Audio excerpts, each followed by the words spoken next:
A Little Princess, Chapter 1. Sara.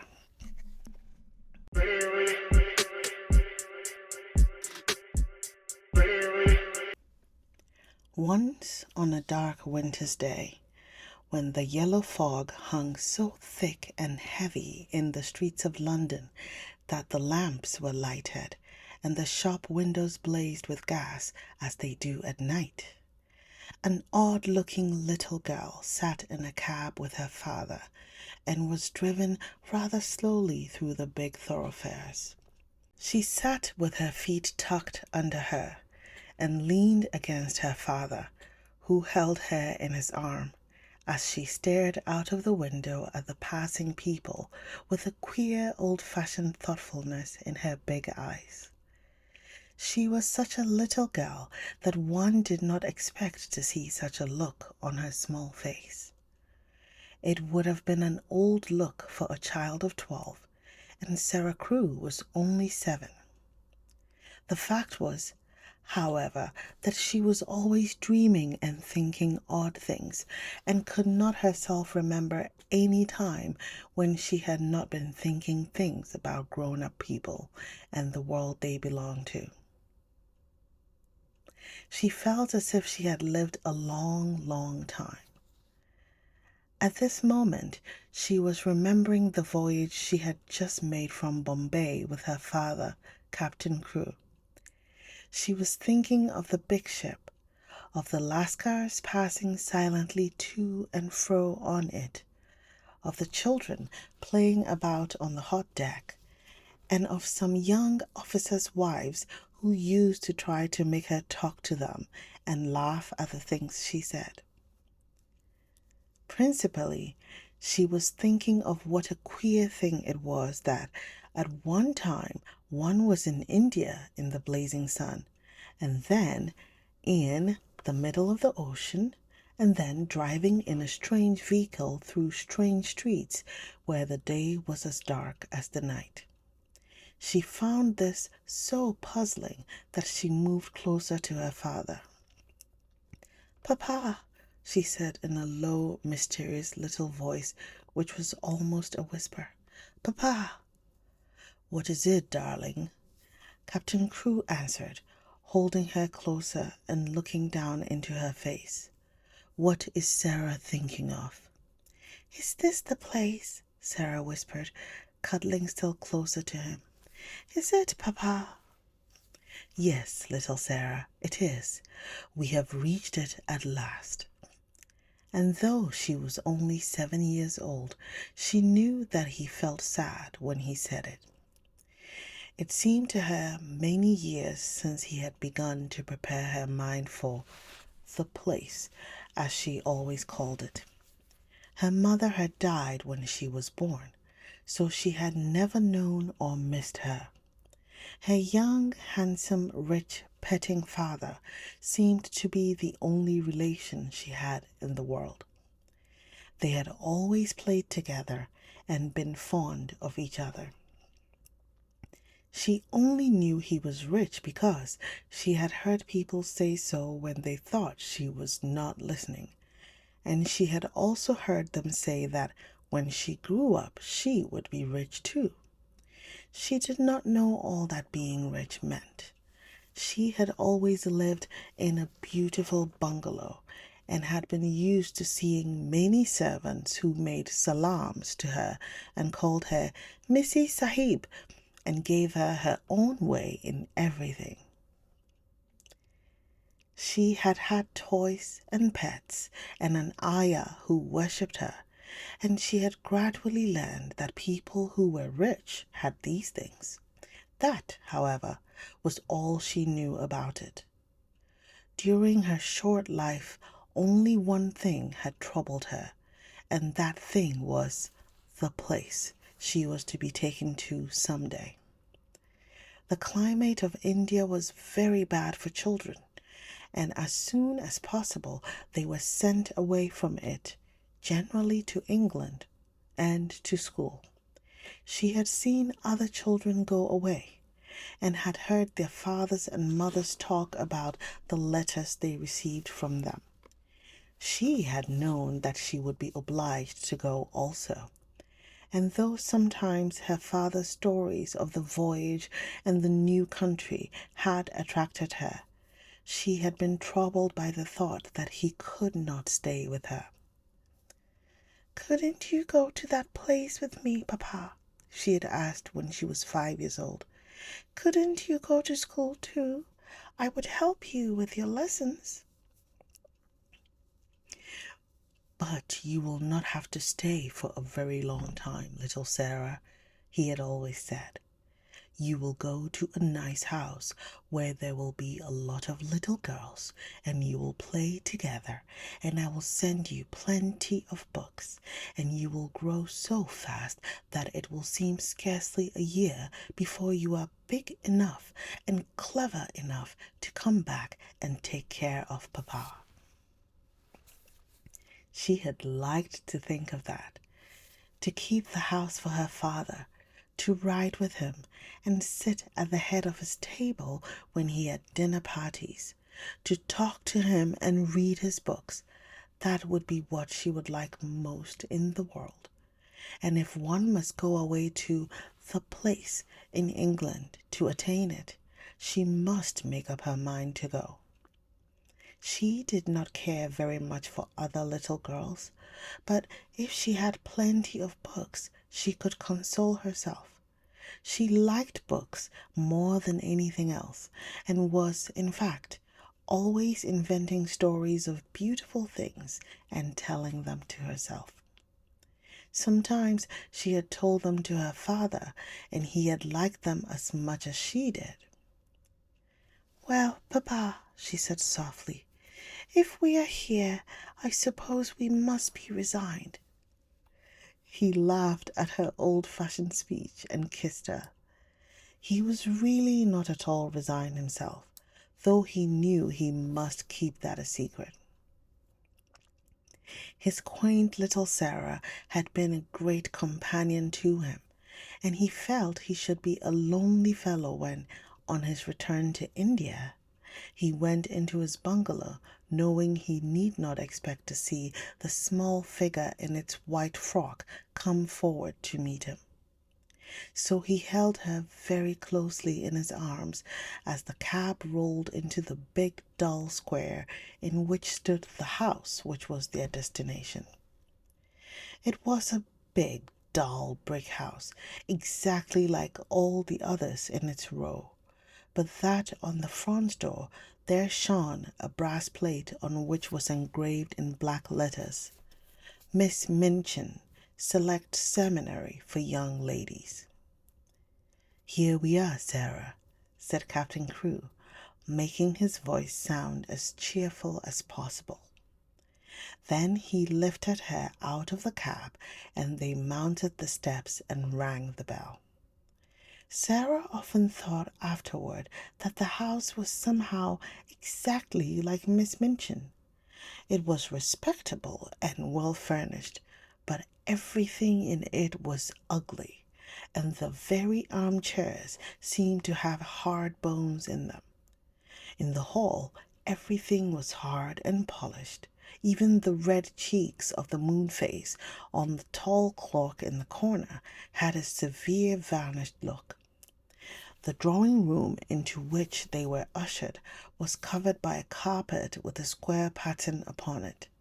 The chairs were square, and a heavy marble timepiece stood upon the heavy marble mantel.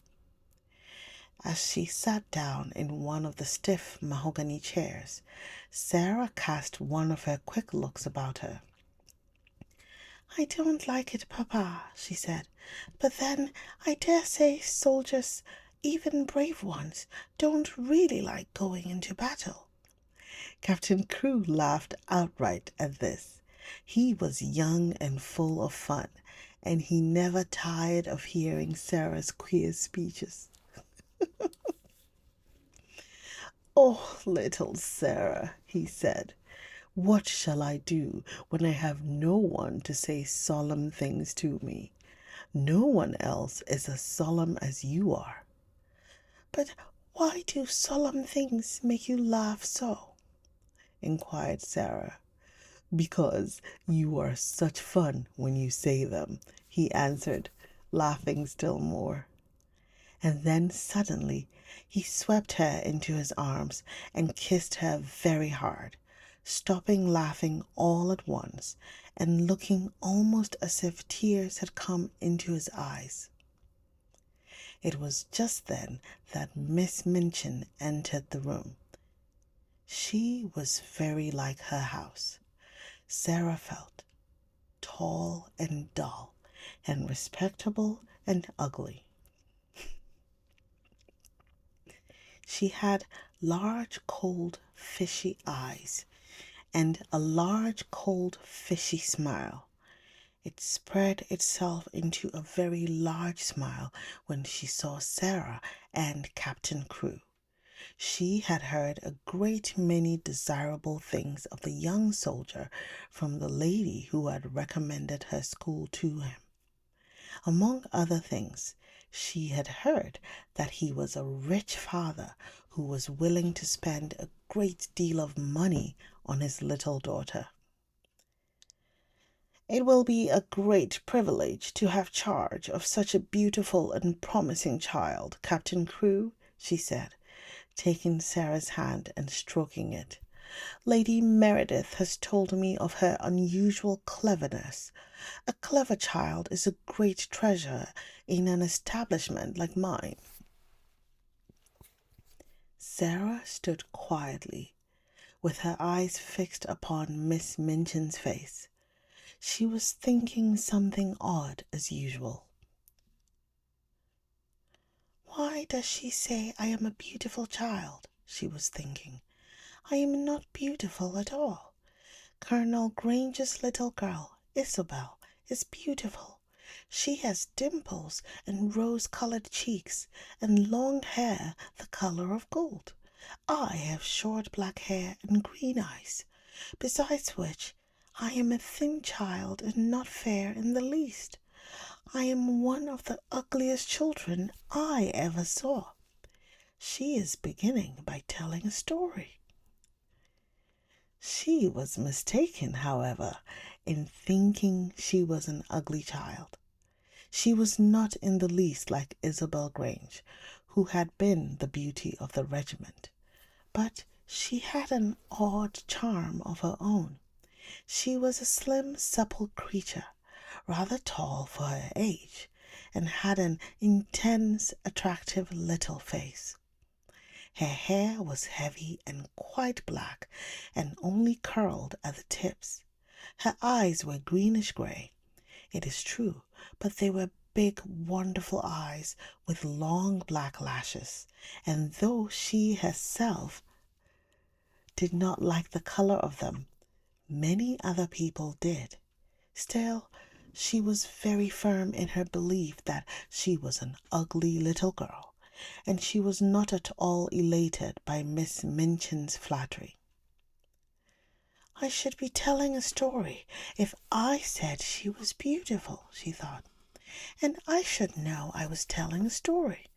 I believe I am as ugly as she is, in my way. What does she say that for?" After she had known Miss Minchin longer, she learned why she had said it. She discovered that she said the same thing to each papa and mamma who brought a child to her school. Sara stood near her father and listened while he and Miss Minchin talked. She had been brought to the seminary because Lady Meredith's two little girls had been educated there, and Captain Crewe had a great respect for Lady Meredith's experience. Sara was to be what was known as a parlor boarder, and she was to enjoy even greater privileges than parlor boarders usually did. She was to have a pretty bedroom and sitting room of her own. She was to have a pony and a carriage, and a maid to take the place of the ayah who had been her nurse in India. "I am not in the least anxious about her education," Captain Crewe said with his gay laugh. as he held Sarah's hand and patted it. "The difficulty will be to keep her from learning too fast and too much.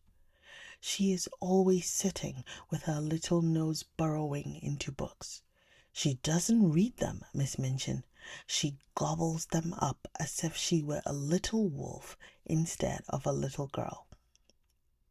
She is always starving for new books to gobble, and she wants grown-up books, great big fat ones, French and German as well as English, history and biography and poets and all sorts of things. Drag her away from her books when she reads too much. Make her ride her pony in the Row, or go out and buy a new doll. She ought to play more with dolls." "Papa," said Sara, "you see, if I went out and bought a new doll every few days, I should have more than I could be fond of. Dolls ought to be intimate friends. Emily is going to be my intimate friend." Captain Crewe looked at Miss Minchin, and Miss Minchin looked at Captain Crewe. "Who is Emily?" she inquired. "Tell her, Sara," Captain Crewe said, smiling. Sarah's green-grey eyes looked very solemn and quite soft as she answered. "She is a doll I haven't got yet," she said. "She is a doll Papa is going to buy for me. We are going out together to find her. I have called her Emily. She's going to be my friend when Papa is gone. I want her to talk to about him." Miss Minchin's large, fishy smile became very flattering indeed. "What an original child!" she said. "What a darling little creature!" "Yes," said Captain Crewe, drawing Sara close. "She is a darling little creature. Take great care of her for me, Miss Minchin." Sara stayed with her father at his hotel for several days. In fact, she remained with him until he sailed away again to India. They went out and visited many big shops together and bought a great many things. They bought, indeed, a great many more things than Sara needed. But Captain Crewe was a rash, innocent young man and wanted his little girl to have everything she admired and everything he admired himself. So between them they collected a wardrobe much too grand for a child of 7. There were velvet dresses trimmed with costly furs, and lace dresses, and embroidered ones, and hats with great soft ostrich feathers, and ermine coats and muffs, and boxes of tiny gloves and handkerchiefs, and silk stockings, in such abundant supplies that the polite young women behind the counters whispered to each other that the odd little girl with the big solemn eyes must be at least some foreign princess, perhaps the little daughter of an Indian Rajah. And at last they found Emily. But they went to a number of toy shops and looked at a great many dolls before they discovered her. "I want her to look as if she wasn't a doll really," Sara said. "I want her to look as if she listens when I talk to her. The trouble with dolls, Papa," and she put her head on one side and reflected as she said it. "The trouble with dolls is that they never seem to hear." So they looked at big ones and little ones, at dolls with black eyes and dolls with blue, at dolls with brown curls and dolls with golden braids, dolls dressed and dolls undressed. "You see," Sara said, when they were examining one who had no clothes, "if, when I find her, she has no frocks, We can take her to a dressmaker and have her things made to fit. They will fit better if they are tried on." After a number of disappointments, they decided to walk and look in at the shop windows and let the cab follow them. They had passed 2 or 3 places without even going in when, as they were approaching a shop which was really not a very large one, Sara suddenly started and clutched her father's arm. "Oh, Papa!" she cried. "There is Emily!" A flush had risen to her face, and there was an expression in her green-gray eyes as if she had just recognized someone she was intimate with and fond of. "She is actually waiting there for us," she said. "Let us go in to her." "Dear me," said Captain Crewe. "I feel as if we ought to have someone to introduce us." "You must introduce me, and I will introduce you," said Sara. "But I knew her the minute I saw her, so perhaps she knew me too." Perhaps she had known her. She had certainly a very intelligent expression in her eyes when Sara took her in her arms. She was a large doll, but not too large to carry about easily.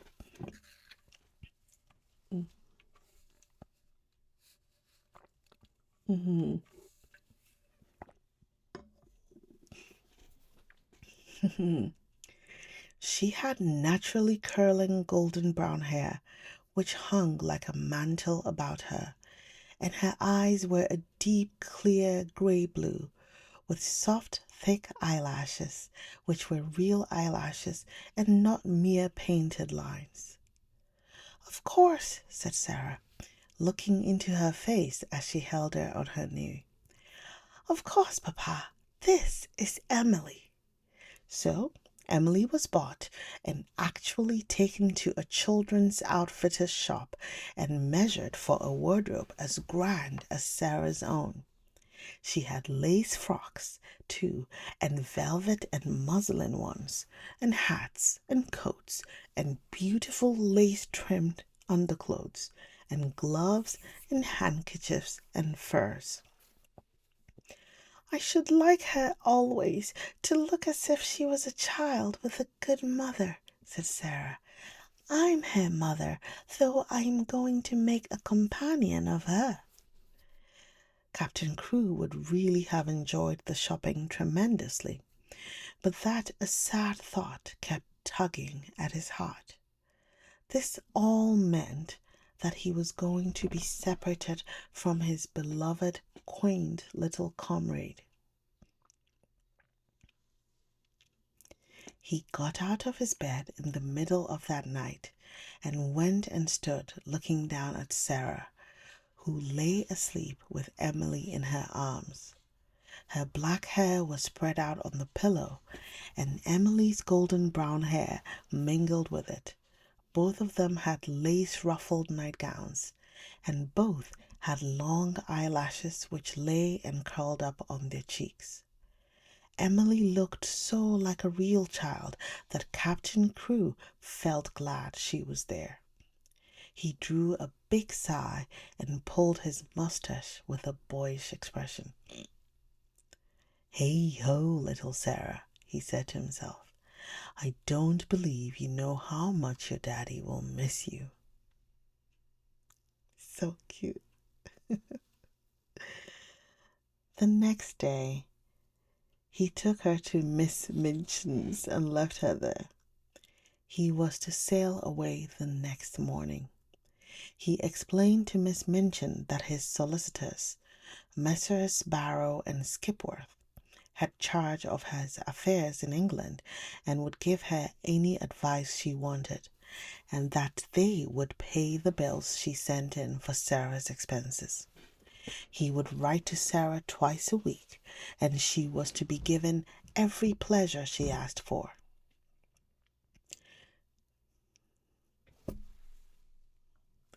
She is a sensible little thing, and she never wants anything it isn't safe to give her, he said. Then he went with Sara into her little sitting room, and they bade each other goodbye. Sara sat on his knee and held the lapels of his coat in her small hands and looked long and hard at his face.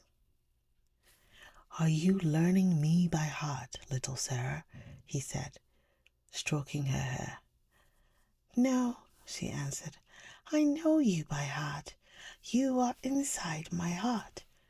And they put their arms around each other and kissed as if they would never let each other go.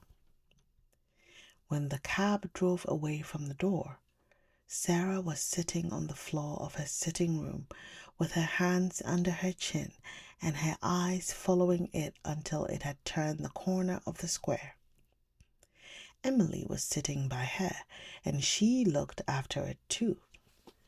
When Miss Minchin sent her sister, Miss Amelia, to see what the child was doing, she found she could not open the door.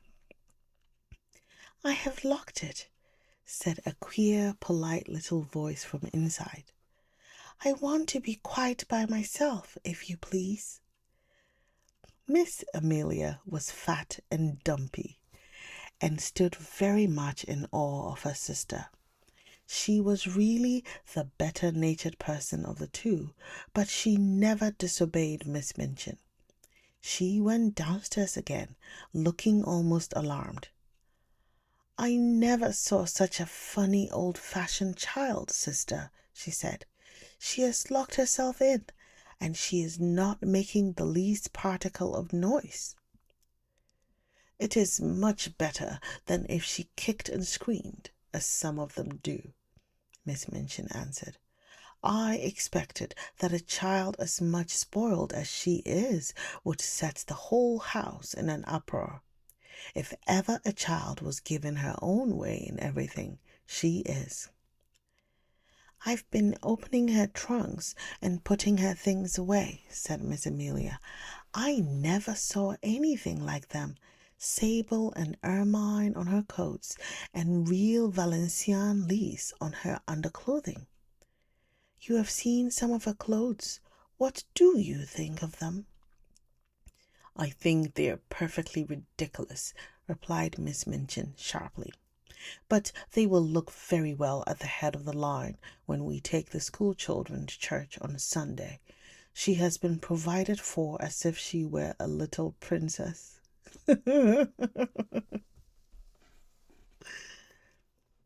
And upstairs in the locked room, Sara and Emily sat on the floor and stared at the corner round which the cab had disappeared, while Captain Crewe looked backward, waving and kissing his hand as if he could not bear to stop. And that was chapter 1 of A Little Princess. Thank you for reading with me. Like, comment, and subscribe for more Nisi Reads content. See you at our next reading, and have a great day.